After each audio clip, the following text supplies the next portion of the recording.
Hi అండి, అందరికీ నమస్తే. ఈరోజు వీడియో ఏంటంటే చాలా బాగుంటుందండి. మా అన్నయ్య గృహప్రవేశం వీడియో చూసారా, పాలు పొంగించేశారు.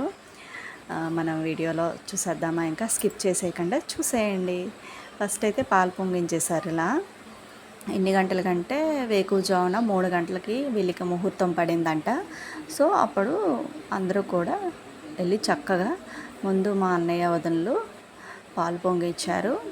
ఇంకా నెక్స్ట్ అలాగా అందరూ కూడా కొద్దిగేసి మంది అందులో ఉంటాయి కదా, మంచిగా రైస్ వేసేసి వీళ్ళ ఇంట్లో ఎప్పుడూ కూడా ఇలా మంచి శుభాలు జరగాలని కోరుకుంటూ అందరూ కూడాను తలొక గింజ వేస్తారు. కొంచెం కొంచెంగా వేస్తారనమాట. ఇక్కడ వాళ్ళ నాన్నగారు, మా వదిన వాళ్ళ నాన్నగారు అనమాట, మంచిగా ఉడికించేస్తున్నాడు. ఇంకా ఫస్ట్ పాలు పొంగించేసాక అందులో రైస్ వేసాక ఇలా పాయసం లెక్క చేస్తారు కదా, పరమాన్నం, అలా తయారు చేస్తున్నారు. ఇంకా నెయ్యి వేస్తూ అలా నెయ్యే వేస్తూ ఉండాలి. నేతిలో ముంచేసి ఆ పుల్లలను అనమాట వేయాలన్నమాట. అవి చాలా మంచివి కదా. సో అవి ఆ పొగ కూడా ఇంట్లో అలా వస్తుంటే మంచిదంటారు. సో అందుకనేసి అలాగా చేస్తూ ఉంటారు. ఇంక ఇదిగోండి మా అన్నయ్య, నేను కూడా బియ్యం ఇవన్నీ ఇలాంటి అందులో పుల్లలు పెట్టడం అంటే నెయ్యి వేసి నేతిలో ముంచేసి వాళ్ళు పెడతారనమాట, మా వదిన వాళ్ళ అమ్మగారు.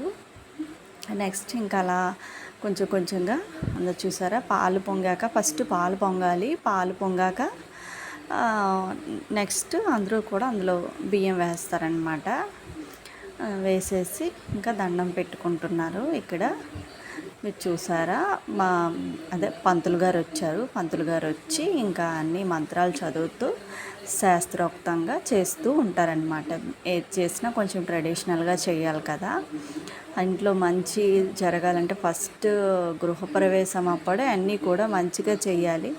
అలా మంచిగా పూజ చేస్తేనే కదండి ఆ ఇంట్లో అన్ని శుభకార్యాలు జరుగుతూ శుభంగా ఉంటుంది. మా అమ్మగారు ఇంకా నెక్స్ట్ అందరూ కూడా వాళ్ళ పిల్లలు అన్నమాట, అన్నయ్య వాళ్ళ పిల్లలు, ఆ బాబు వాళ్ళిద్దరూ కూడా అన్నయ్య వాళ్ళ పిల్లలు అన్నమాట. సో వాళ్ళ చేత కూడా చేపిస్తున్నారు. ఎందుకంటే ఇంటిగల వారసులు కదా, మరి చెయ్యాలి తప్పదు. ఇంకా పెద్దవని చిన్నవని వాళ్ళ చేత కూడా చేపించేసి ఇంకా మా పెద్దమ్మ అంటే మా అన్నయ్య వాళ్ళ అమ్మగారు అన్నమాట. సో చాలా మంచిది మా పెద్దమ్మ అయితే మాత్రం, చాలా గుడ్ క్యారెక్టర్ అనమాట ఆవిడ. అందరికీ కూడా పెద్దమ్మ కంటే అమ్మలాగానే ఉంటుంది, అంటే అంత మంచి మనసు ఆవిడది. సో అందరూ కూడా అలా వేసేస్తున్నారు.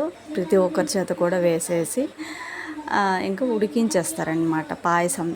దాన్నే అలాగా కొంచెం బెల్లం వేసి పరమాన్నం లెక్క చేసేసి మనకి దేవుడి గదిలో పూజ గదిలో పెట్టేస్తారు. ఇంకా ఈ ప్రాసెస్ అంతా అవుతూ ఉంటే నెక్స్ట్ దాని తర్వాత అనమాట ఇంట్లో సత్యనారాయణ స్వామి వ్రతం చేస్తాం మేము. మా దాంట్లో ఏంటంటే, మా సైడ్ ఏంటంటే, పెళ్ళి జరిగిన ఇంకా నెక్స్ట్ గృహప్రవేశం, ఈ రెండింటికి కూడాను మేము సత్యనారాయణ స్వామి వ్రతం అనేది చేస్తామండి. ఎందుకంటే అంత మంచి జరగాలి. సత్యనారాయణ స్వామి వ్రతం చేస్తే అనుకున్న పనులు ఖచ్చితంగా జరుగుతాయి. ఒక మంచి ఏదైనా జరగాలి అంటే మాత్రం స్వామివారి అనుగ్రహం తప్పకుండా ఉండాలండి. పెళ్లి చేస్తే ఆ ఇద్దరి దాంపత్యం చాలా బాగుంటుంది. నిండు నూరేళ్ళు చాలా సంతోషంగా ఉంటారు. కాబట్టి పెళ్ళైన వెంటనే ఆ పెళ్ళి బట్టలతోనే సత్యనారాయణ స్వామి వ్రతం అనేది ఇద్దరు చేస్తారు. అది మా సైడ్ ఉండే ఆచారం. వీళ్ళు ఇంకా ఫొటోస్ కూడా దిగుతున్నారు. ఇంకా అలాగే ఇంట్లో దిగిన వెంటనే కూడా సత్యనారాయణ స్వామి వ్రతం అనేది చేయడం చాలా మంచిది, ఆ ఇంటికి చాలా మంచిది అన్నమాట. సో అందుకనేసి పెళ్ళి చేసిన ఇల్లు కట్టిన ఈ రెండింటికి కూడాను సత్యనారాయణ స్వామి వ్రతం చేయడం అనేది చాలా ఆచారం అండి. ఇంకా చూడండి, ఇంకా స్టోరీ ఆయన చెప్తారు, నేను చెప్పడం వినండి కొంచెం.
అని చెప్పి రాజుగారి దగ్గర ఉన్నాడు.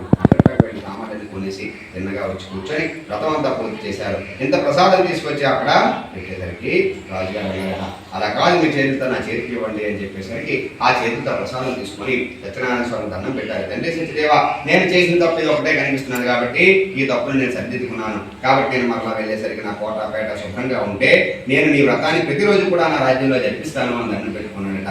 ఇది వెనక్కి వెళ్తే ఉంది, రోజు జరిగినట్టే జరిగిందట. చూసారట, ఓహో ఈ వ్రతంలో ఎంత మహత్యం ఉందా అనుకున్నాడు రాజు. అనుకొని వెంటనే సభ ఏర్పాటు చేశాడు. జరిగిన విషయం మొత్తాన్ని తన పిల్లలకి రాజ్యానికి తెలియజేశాడు. తెలియజేసి ఈ రోజు నుండి ప్రతిరోజు కూడా మన రాజ్యంలో ఈ యొక్క వ్రతం జరగాలి. ఎవరైతే ఈ వ్రతాన్ని చేయాలనుకుంటున్నారో వాళ్ళకి కావాల్సిన సామాగ్రి మన రాజ్యం నుంచి తీసుకెళ్ళి ఈ వ్రతాన్ని చేయాలి అని చెప్పి శాస్త్రాలు వేశాడు, శిలాపాఠాలు వేశాడు, దండోరాలు వేయించాడు. బ్రతికున్నంత వరకు కూడా రాజు అంగరంగ వైభవంగా రోజు కూడా ఈ సత్యనారాయణ స్వామి వారి యొక్క వ్రతాన్ని చేస్తూ అంత్యకాలం ముందు స్వర్గలోక ప్రాప్తి కూడా పొందాడట. కాబట్టి ఈ కలియుగంలో ఎవరైతే మానవులు ఈ యొక్క సత్యదేవుడి యొక్క వ్రతాన్ని అత్యంత భక్తి శ్రద్ధలతో చేసుకుంటారో వాళ్ళకి ఇహమంద అష్టైశ్వర్యాలు కలుగుతాయి. అంత్యకాలం ముందు స్వర్గలోక ప్రాప్తి కూడా పొంది శ్రీ సత్యనారాయణ స్వామి వారి యొక్క అనుగ్రహం పొందుతారట. ఇది సత్యము, ఇది సత్యము, ఇది సత్యము, ఇది సత్యనారాయణ స్వామి వారి వ్రతము. ఓం నమో సత్యనారాయణ స్వామినే నమః. పంచమోధ్యాయ 7 గుండలవాడ వెంకటరమణ గోవింద గోవింద గోవింద గోవింద. సో ఇప్పుడు 5వ అధ్యాయం అన్నమాట మీకు చూపించాను. 5 అధ్యాయాలు ఉంటాయన్నమాట స్వామివారి పూజలో, వ్రతంలో 5 కథలు ఉంటాయన్నమాట. మీకు ముందు 4 కథలు నేను వినిపించలేదు, వీడియో లెంత్ అయిపోతుందని. 5వ కథ లాస్ట్ అధ్యాయం మాత్రమే మీకు నేను వినిపించాను. ఒక్కొక్క అధ్యాయానికి ఒక్కొక్క కొబ్బరికాయ కొట్టిస్తారు, అలాగే నవగ్రహ పూజలు చేస్తారు. ఇంకా అలా ఒక్కొక్క దానికి తమలపాకులు పెట్టేసి ప్రతి ఒక్క నవగ్రహాలకి పూజలు కూడా చేపిస్తారనమాట. అలాగే 5 అధ్యాయాలకి 5 కొబ్బరికాయలు కూడా కొట్టిస్తారు. కథ అయితే చాలా బాగుంటుందండి. కొంచెం ఎక్కువసేపు టైం అయితే టేకిన్ ఉంటుంది, కానీ చాలా బాగుంటుంది. కథ అయితే చాలా బాగుంటుంది. అందులో స్వామివారి యొక్క మహత్యాలన్నీ మనకి బాగా నిజ రూపంలో తెలుస్తాయి అన్నమాట. అది వింటుంటే మనం ఏదో చూస్తున్న ఫీలింగ్ కూడా కలుగుతుంది. వాళ్ళు చెప్తున్నంతసేపు కూడా మనం చూస్తున్న ఫీల్ కలుగుతుంది. ఆల్రెడీ హోమం అయితే జరిగింది ఇంట్లో. అంటే వ్రతం అయిపోయాక వ్రతానికి ముందే వాళ్ళు హోమం కూడా కాల్పిస్తారు ఇంట్లో. అలాగే ఇంకొక గదిలో అన్నమాట నవగ్రహ పూజ ఏదో చేశారంట. నేను మిస్ అయిపోయాను.